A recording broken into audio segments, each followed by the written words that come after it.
Right now, today, there's a version of the App Store where Apple is legally barred from taking a cut, not a discount, 0%, on a company that has spent over a decade building one of the most profitable toll booths in the history of technology.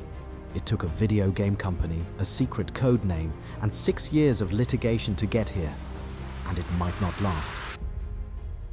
Since the App Store launched, Apple has charged a 30% commission on nearly everything sold through it. Games, subscriptions, digital goods, all of it. A third goes to Apple before the developer sees a cent.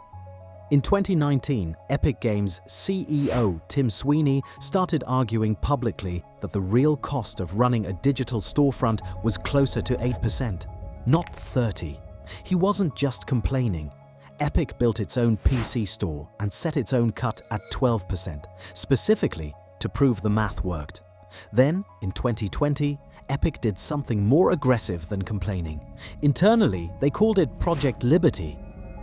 They quietly slipped a hidden feature into Fortnite that let players pay Epic directly, bypassing Apple's payment system entirely, then flipped it on without warning. Apple pulled Fortnite from the App Store within hours. Epic sued the same day. This was never really about one video game. It was designed from the start to force a courtroom fight. The trial results surprised almost everyone. Epic lost 9 of the 10 counts. The court found Apple was not running an illegal monopoly, but on the 10th count, Epic won something small that turned out to matter enormously. An order forcing Apple to let developers add links inside their apps, pointing users to outside payment options. Apple's response became the actual center of this story.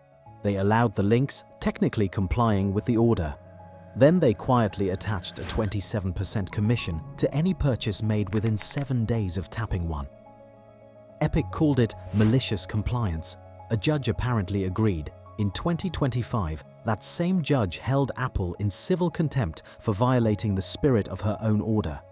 An appeals court upheld the contempt finding, but said an outright ban on any commission at all went too far, and sent the whole question back down to figure out what a fair number actually is. Which is why right now, while that gets sorted out, the rate on those specific purchases sits at 0.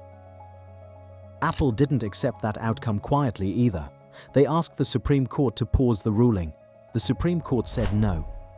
Then, just 2 weeks before this video went up, the Supreme Court agreed to hear Apple's full appeal. But here's what actually changes now. This next round isn't actually about whether 30% is fair or even about video games at all anymore. It's a narrower, almost technical question: whether a company can be held in contempt for violating the spirit of a court order or only for breaking something written down in plain, explicit terms. That question reaches far beyond app stores. It affects how every federal injunction in the country gets enforced. And the money at stake is real on both sides. Sweeney has said fighting this cost Epic more than $100 million in legal fees alone, plus hundreds of millions more in Fortnite revenue they never got back from years of being locked out of iOS.